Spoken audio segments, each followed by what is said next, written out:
Ремэнд манай. Ээжи. Гүй юу зүгээр гэж. Айгаа хоо.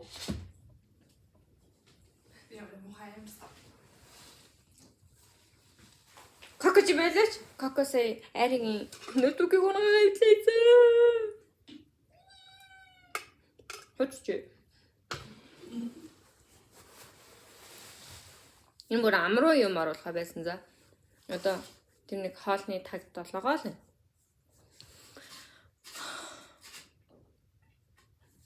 Тэгэхээр өнөөдөр ажил дээр нэг юм болсон.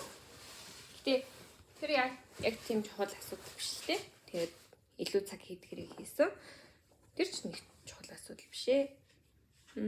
Хамгийн чухал асуудал нь би өнөөдөр яг ингээд үнэхээр өчүүхэн жижиг бясаа ч юм уу, өчүүхэн жижиг хорхоо байхын tragic life. Энэ tragic гэдэг үгийг амар хэлдэг болчихжээ.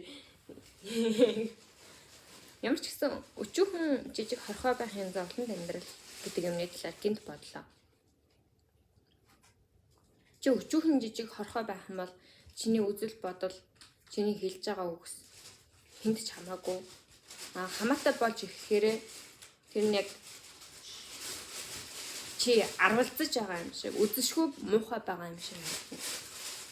Өчүүхэн жижиг хорхон үзэл санаа хүнд ч хамаагүй ч гэсэн өчүүхэн жижиг хорхоог бүгд үзэн яддаг, өчүүхэн жижиг хорхоог хараад бүгд гэж боддог учраас өчүүхэн жижиг хорхоо чимээ гаргах үед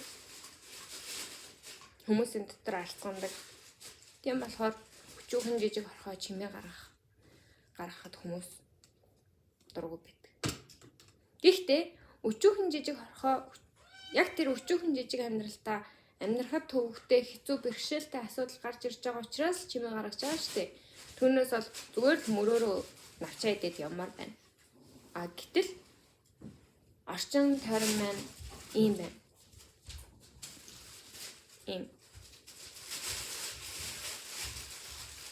Ийм тохиолдолд өчүүхэн жижиг хорхоо дуурхаас өөр арга замгүй. Бити миний орчин тойрныг ийм замраагүй байлгаач тээ.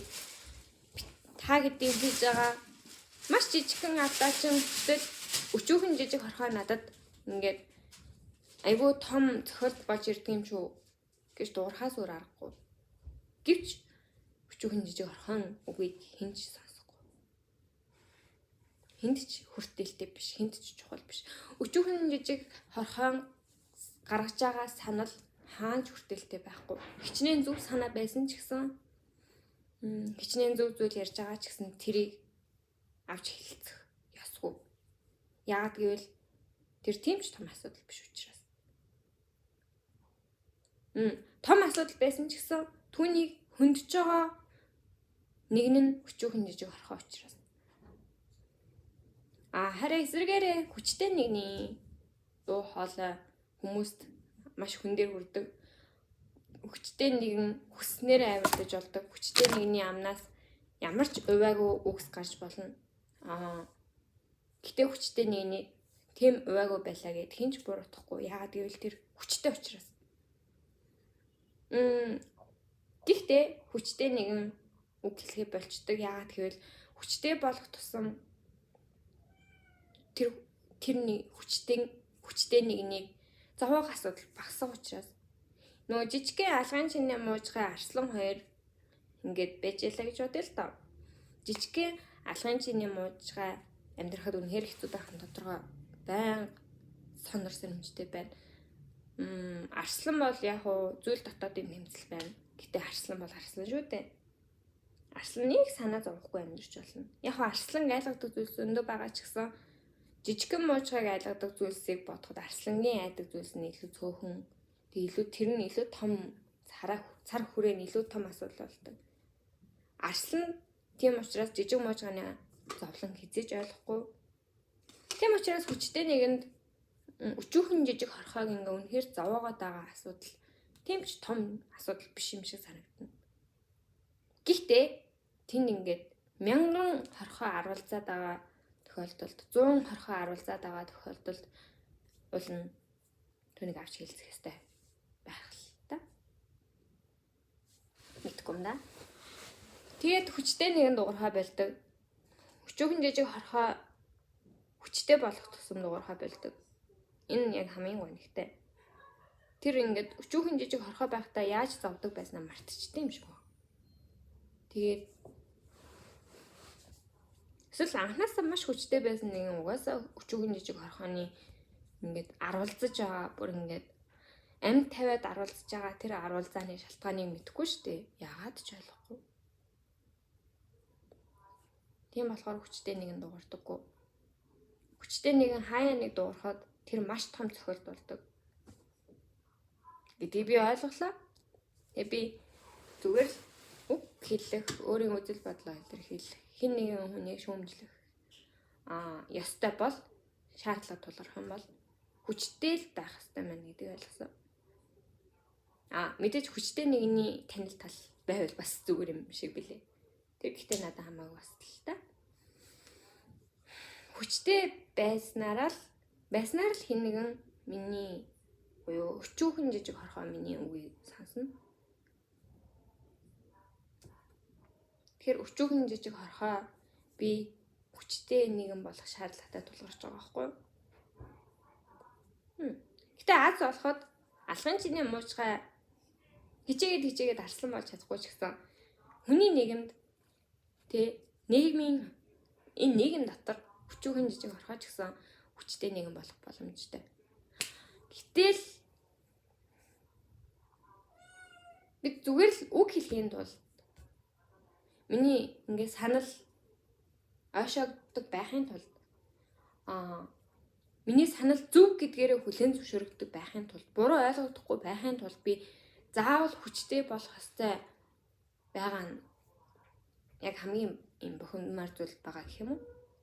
Яагаад бид зүгээр өчүүхэн жижиг хорхооны аруулзааныг сэжиглэхгүйгээр гэж бодохгүйгээр энийг юм ингээ арвалцж гин гэж бодохгүйгээр зүгээр сонсож болохгүй мэ.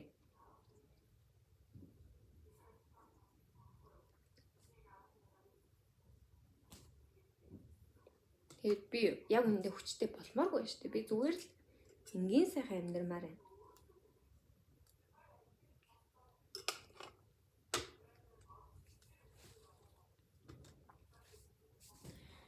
Өнөөдөр нэг юм ойлголоо. Тэгээд би гэтээ хамгийн амар нөрөө өчүүхэн жижиг хорхоо гэдгийг мартцсан явчихсан байлээ.